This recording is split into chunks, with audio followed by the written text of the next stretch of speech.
আগামীকাল আমরা উৎসব করতে রাস্তায় নামবো না। আগামীকাল আমরা প্রতিরোধের যাত্রা বাংলাদেশের রাস্তায় রাস্তায় এই ঢাকা শহরে আমরা প্রতিরোধের র্যালি করব। শরীফ ওসমান হাদির গায়ে গুলি লাগার মাধ্যমে জুলাই বিপ্লব এবং বাংলাদেশ আক্রান্ত হয়েছে। বাংলাদেশ যতবার আক্রান্ত হয় ততবার তরুণরা নেমে আসে। আজকেও আমরা শহীদ মিনারে একত্রিত হয়েছি সেই গণ অভ্যুত্থানের ঐক্যের প্রতীক হিসেবে। সংগ্রামী বন্ধুগণ, স্বরাষ্ট্র উপদেষ্টার পদত্যাগের দাবি উঠেছে। আমরা মনে করি নৈতিকভাবে উনি আর এই দায়িত্বে থাকতে পারেন না। 5ই আগস্টের পরবর্তীতে আমরা দেখেছি বাংলাদেশের আইন শৃঙ্খলা ফেরত আসে নাই। বাংলাদেশে জুলাই গণ অভ্যুত্থানের অংশগ্রহণকারীদের টার্গেট করা হয়েছে, শহীদ পরিবারদের টার্গেট করা হয়েছে, মামলা বাণিজ্য করা হয়েছে, বিচার ঠিক মতো করা হয় নাই। তারপরেও আইন উপদেষ্টা, স্বরাষ্ট্র উপদেষ্টা তাদের পদে বহাল ভাবে থেকেছেন। আমরা বারবার আপনাদেরকে সাবধান করেছি, কিন্তু আজকে আমার ভাইকে গুলিকে জীবনের ঝুঁকি নিয়ে আজকে তাকে বাংলাদেশ ছাড়তে হচ্ছে। আমরা স্পষ্টভাবে বলতে চাই, বাংলাদেশের আইন শৃঙ্খলা নিরাপত্তার প্রশ্নটা গত 16 বছরে আমরা দেখেছি গোয়েন্দা সংস্থা গত 16 বছরে সকল বিরোধী দলকে দমন করতে ব্যবহার করা হয়েছিল। এত অভিজ্ঞ আমাদের গোয়েন্দা সংস্থা। 4 গুণ শক্তিশালী এনজাইম ও অধিক ফেনা সমৃদ্ধ অরিক সিলভার ওয়াশ মাত্র 70 টাকায়।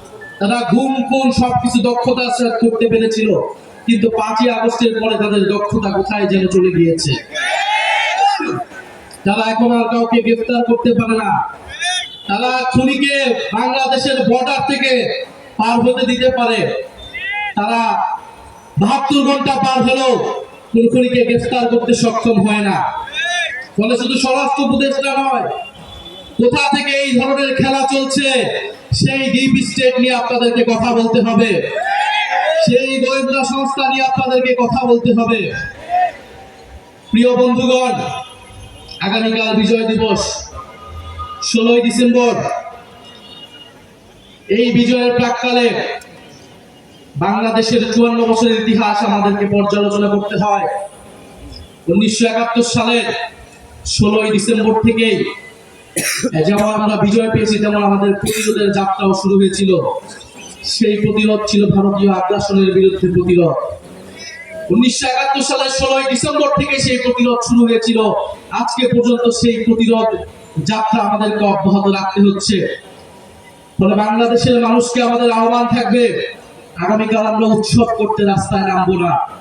আগামীকাল আমরা প্রতিরোধের যাত্রা বাংলাদেশের রাস্তায় রাস্তায় এই ঢাকা শহরে আমরা প্রতিরোধের র্যালি করব। আমরা ভারতীয় আধিপত্যবাদের বিরুদ্ধে, বাংলাদেশ বিরোধী সকল ষড়যন্ত্রের বিরুদ্ধে আগামীকাল বিজয় দিবসে আমরা 16ই ডিসেম্বর ঐক্যবদ্ধ হব। প্রিয় সংগ্রামী বন্ধুগণ, ভারত যদি মনে করে বাংলাদেশকে 5ই আগস্টের পরেও আগের মতোই তারা রাজনৈতিকভাবে হস্তক্ষেপ করবে, নির্বাচনে কারসাজি করবে, ভারতের সেই ভাবনা ভুল। ভারতের সেই ভাবনা ভুল প্রমাণ করবো আপনারা আমরা সকলে মিলে। ভারতের স্বাধীনতা, সার্বভৌমত্ব, অখণ্ডতা বাংলাদেশের উপর নির্ভরশীল। ফলে ভারতকেও সাবধান থাকতে হবে, বাংলাদেশের সাথে সম্মান নিয়ে, মর্যাদা নিয়ে সম্পর্ক রাখতে হবে।